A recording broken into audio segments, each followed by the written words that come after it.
Hi everyone. So in this video I want to talk to you about how to read a balance sheet. This is good if you want to understand more about doing fundamental analysis. I would say you need to get to grips with what a balance sheet actually is, all of the components that you're going to see on a balance sheet before you start doing your fundamental analysis.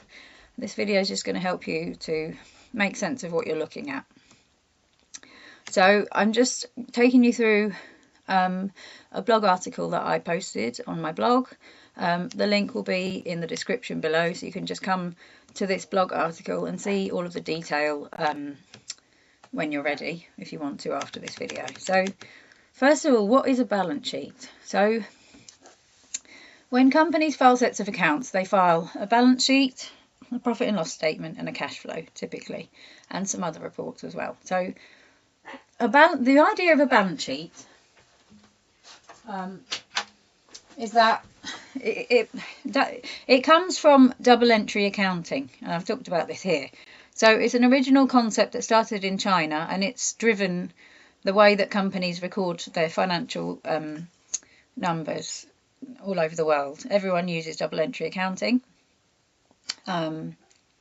So the idea of double entry accounting, which creates the balance sheet, is that for every debit that's made in a set of accounts, there's a corresponding credit of equal value. So, for example, let's say you've purchased an asset. You're going to have a number that represents the asset on the balance sheet, and then you're also going to have a number that represents what you paid, who you paid, or whether you still owe some money for that asset. Like, where did it come from? So that's one example of double entry accounting.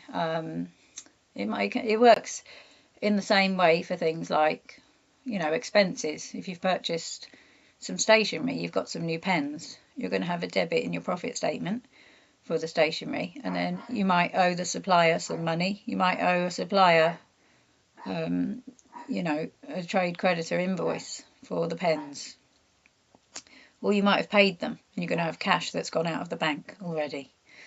So every time you make an entry, there's a corresponding entry that relates to the same thing. So in each scenario, you've got a debit and a credit. So I'm going to get into technicalities here, so I hope I don't lose you. But for normal people, you understand that debits are bad and credits are good. And this is because of the way that your bank statements are presented to you from your banker. So what you have to understand is that your bank statements are presented to you, and for the banker on the other side of the fence, the numbers are the other way round. So when you've got a debit in your bank statement, it's a credit for the banker. When you've got a credit in your bank statement, it's a debit for the banker. So if your bank statement is in credit, it means the banker was owed you money, or he's paid you money, and it's a loss for him on his side of the fence. So bearing that in mind, financial statements work on the side of the fence where the banker is. They are looking at everything from that perspective. It's just a unique view that people see in their own bank account. So this is where it can get a little bit confusing for people. So bearing all of that in mind, what's this got to do with a balance sheet? So a balance sheet is basically a statement, a page with a set of numbers on it where all of the credits equal the debits on the same page, and this is how it balances perfectly. If it doesn't balance, there's something wrong. Someone's made an error somewhere. So I'm just going to show you a set of accounts that I called up. And we'll start looking at some of the features. So in order to get these accounts, just to give you an outline of how to get accounts, where to go, what to do, you can go to Companies House in the UK and you can get hold of any company's set of financial statements, any privately owned company and any publicly owned company. What do we mean by private? PLC and LTD. LTD is private, PLC is public. If it's a PLC, it means anyone can go onto the stock exchange and purchase shares in that company. If it's a privately owned company, you're not able to purchase the shares unless you do a deal with the current owners. So you can get any set of accounts for any UK registered company via Companies House. So you can see the the location of where I got this. Company Information Service.gov. You just go find the relevant company. You can type Tesco PLC in the search box, search for a company or officer. I've ticked accounts, and then it came up with group of companies accounts made up to 26 February 2025. So bear in mind they have 9 months to file their accounts. So the data that you're going to be looking at is slightly old. You might want to consider any more recent statements they've made. And some of these big companies release quarterly statements to the markets for people to understand, more current information. So I've given you a link to where I got this information on my blog article. You can see it here, to go to Companies House. Okay, so this is the balance sheet of Tesco PLC. So we're going to take you through the main items that you're going to see on a balance sheet. I'm sorry, I'm coughing. I've got a bit of a cough right now. So on a balance sheet, even though I said, so in your personal life, debits are bad, credits are good. What you have to understand is now you are now the banker. It's the other way round.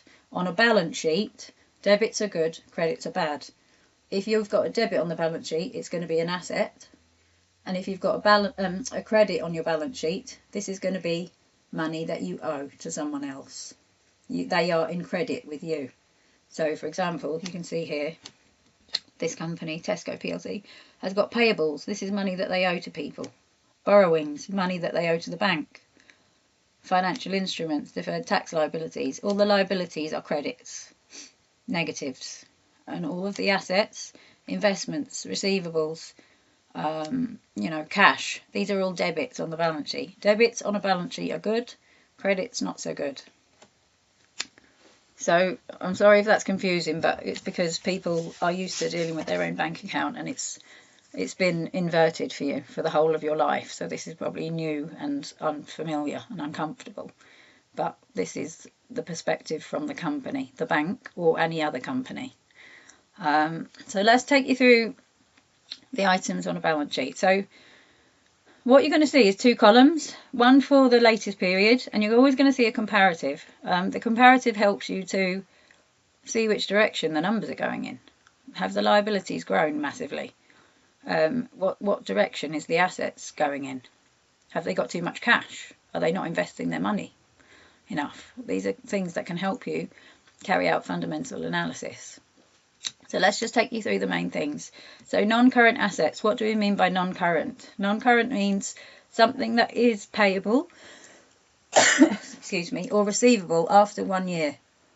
So by the same token, current liabilities and current assets are things which are receivable or payable within 1 year. So the Tesco PLC here has got investments, which are long-term assets. They're holding them long-term. These investments could be where they've purchased shares in other companies, but they don't own the controlling shareholding. If a company purchases a controlling shareholding, let's say they've purchased 60%. Tesco's come along and purchased 60% of Asda's shares. Tesco would now be controlling Asda by virtue of its shareholding. So there is a technical accounting trigger which happens under that scenario, and Tesco would start consolidating Asda's accounts into their own accounts. So I'm just going to flick down quickly to just explain this. So when you get into a big PLC, chances are they are part of a group. They own the controlling shareholding in other companies.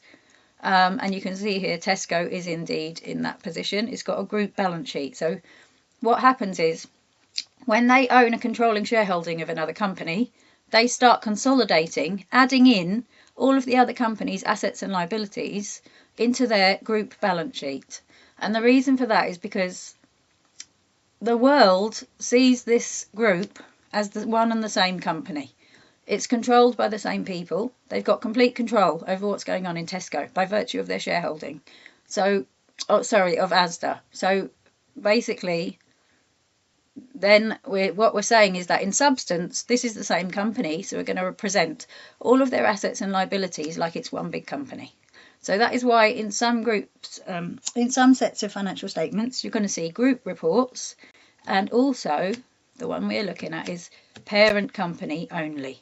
So this parent company balance sheet purely relates to Tesco PLC, that legal entity.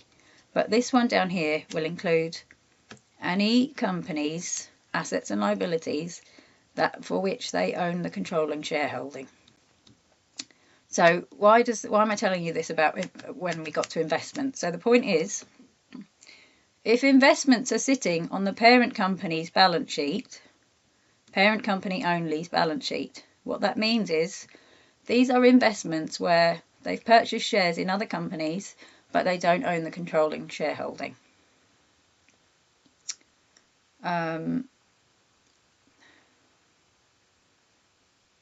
It could actually be a bucket of both. So the investments don't disappear on the parent company's balance sheet. They're going to be sitting there. So you're actually going to have the investments they've made in the companies for which they control, for which they own the controlling shareholding, and you might have a whole load of other investments in here where they don't own the controlling shareholding. They're just sitting there as assets. And that's going to be the purchase price of those investments, the cost of those investments. Okay, so let me think about this. Some of them may actually be held at market value. There are rules around that as well. They get revalued at the year end, so they'll be looking at the latest value for some of those investments. So receivables, receivable is where another company or person owes you money. So you're due to receive money from that person or company. So these are long-term receivables. They're going to be received after 1 year. So you can see they've got none. Derivative financial instruments. Financial instruments can be, this is quite a wide term. It can mean a loan. It can mean derivative financial instruments. No. So derivative financial instruments are generally things like contracts that they use to protect their financial exposure to foreign exchange risk. So, for example, they might purchase a contract which solidifies their right to buy euros at a particular rate for the next 6 months. So what happens is the accountants will come in there and work out what they think that contract is worth in light of the direction the exchange rate's gone since the purchase of the contract. So, as I say, they purchase these types of things to hedge risk against foreign exchange movements. It could also be risk against interest rate movements. There are all types of derivative financial instruments that you can purchase and get involved with. So in big companies, you are probably going to see these on the balance sheet. So receivables, again, this is current receivables. So these are receivables. This is cash which they expect to receive within the next year. Cash in hand, obvious what that is. It's cash sitting on their balance sheet, not doing anything with it. It's literally in their bank account. Current assets, derivative financial instruments. These are the ones that are due within 1 year. Same thing as this. And then you've got current liabilities. You've got payables. Payables are going to be, given this is Tesco, it's going to be money that they owe to their suppliers. Could be, I don't know, Cadbury for Cadbury's chocolate, or, Arla for milk, for example. So all of those types of trade payables sit within current liabilities. And then they've also got the current element of borrowings here. So if you've got a bank loan, what they do is they will split down the liability, what's left to pay of the loan, between what's current and what's non-current. So over the next year, you're going to have 12 payments of X amount. That will sit in your current liabilities section. And then the remainder, the bucket that's left, will sit in non-current. That's going to be in this, borrowings. So that takes us down to the non-current liabilities. So payables, again, this is things that are due over 1 year. Won't have to pay them until after 1 year's gone by. Same thing for borrowings. These are like long-term parts of the bank loans and things like that. Doesn't have to be bank loans, could be another company's loan. Derivative financial instruments, same thing up here. It's just something that's gone against them instead of in their favour, in terms of exchange rate movements or interest rate movements, you can see there the accountants have valued it as a negative, meaning they've lost some money on that contract. Okay, so that takes us down to the bottom of the balance sheet. And bear in mind, I told you that a balance sheet is a statement which comprises debits and credits which are of equal value. So all of these debits and credits up here, you can see they're 14,384 million, I think that is, yeah, million. And they are equal in value to all of the credits in equity. So let's just go through the equity section. So every time someone was making a credit or debit in the accounts up here, they're making another one down here for the same items. Excuse me. Ultimately, that's the way you should think about it. So equity. Equity comprises share capital, share premium, sometimes some other funny reserves which are beyond the scope of this video and you don't really need to know about them. Just need to know the basic outline of what you're looking at really. So share capital, this is going to be the nominal value normally of the shares. So if they're selling shares, ordinary shares for £1 each, there's going to be 426 £1 shares in existence that people have purchased. The share premium is where the premium goes for the purchase of those shares. So the nominal value, just what you should think about is the nominal value is like dividing up a pie, deciding how many shares you want of this company to be able to give out, sell, or do whatever with. So let's say you've got 500 shares in this pie for Tesco PLC. The pure number of shares that have been sold will be related to the nominal value. So the nominal value, if out of those 500 shares they've sold 426 shares, and they're each worth £1, then sorry, the nominal value is each £1 each, then this is going to be 426 shares that have been purchased. But the nominal value is not what the shares are worth. What the shares are worth goes into the premium bucket. So it may be that people, let's say someone within this 426 nominal shares issued, purchased a share in Tesco, and at the time they purchased it, it was worth £200. Their £1 to represent their share of the pie is going to go up here, and then the £199 is going to go into the share premium. So I hope that makes sense. Basically, share capital is used as a method of just determining who's got the portions of the pie. It's normally £1 for each nominal value of share. So you can easily determine how many shares are in issue and have been purchased and things like that. So, and then any actual value goes into the share premium. Other reserves, these could be complex reserves, can be to do with acquisitions where they've purchased another company. I'm not going to go into those. It could be where they're revaluing these investments. They could hold investment property and they're going to revalue it, and then the other side of the debit or credit. The debit goes onto the balance sheet to increase the investment, and the credit goes into other reserves. That's the type of thing that will go into other reserves. So I'm not going to go into more detail than that. And then retained earnings, this is where all of the profits go. So ultimately, let me just take you through what might happen with an item that Tesco is selling. Let's say I'm going to take you through lots of debits and credits. I know Tesco doesn't sell items on credit to people, but let's say they did. When they sell something, they're going to send the person the goods, and so they're going to have a credit for the sale in the profit statement, which is this retained earnings. This retained earnings is going to represent the whole of the profit statement. So I told you at the beginning, there's a balance sheet, profit statement and cash flow in each set of accounts. The whole profit statement, where it's got revenue, costs and everything, all of that profit, the net position, goes into this line here on the balance sheet. So the profit is sitting within the balance sheet as well. The profit statement is in there. It's part of that number. So when they've sold something, let's say they sold it on credit, they're going to have a receivable showing that that person owes them money, and they're going to have a credit in their profit statement. So a debit on the balance sheet, a credit in the P&L.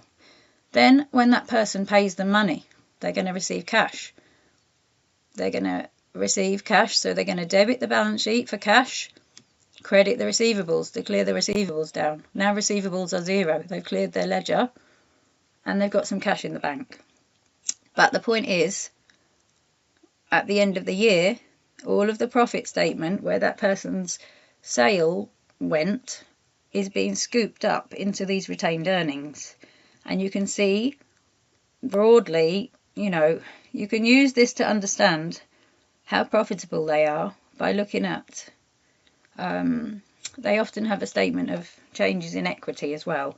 So you can see how much profit's gone in and also how much dividend has been paid out, because within that number you're going to have the profit that they earned, and sometimes they're paying out big dividends, and that will also be included, that movement will be included in those numbers. So you can't just look at that and decide that the difference between that and that was their profit. You have to be careful to understand, is there a negative debit in there for their dividends that have been paid. So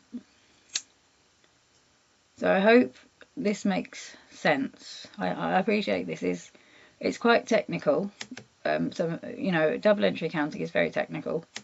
And when I trained to be a chartered accountant, it felt like I was being hit by a double-decker bus, understanding all of this. But I hope this has given you a simple enough outline to understand what you're looking at. So I haven't gone into the details of how these numbers can be used and the ratios you can do that you can calculate on trying to understand the fundamentals, carrying out fundamental analysis on a company with a view to purchasing shares.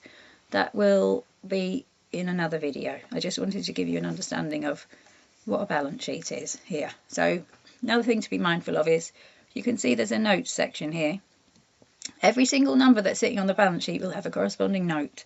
So if you want to understand more about the investments, for example, you can go to the notes, look for note 6, and it will tell you what these investments relate to. Same with all the other ones. So those are the most common items that you're going to see on a balance sheet. You can see here in the group balance sheet, they've got more items. These items are held in some of their subsidiaries. This means they've got property, plant and equipment. This will be the assets that they use in the business. So conveyor, shopping, conveyor belts, trolleys, all those sorts of assets that they use in Tesco that they keep to generate cash for the business. They're keeping the assets there.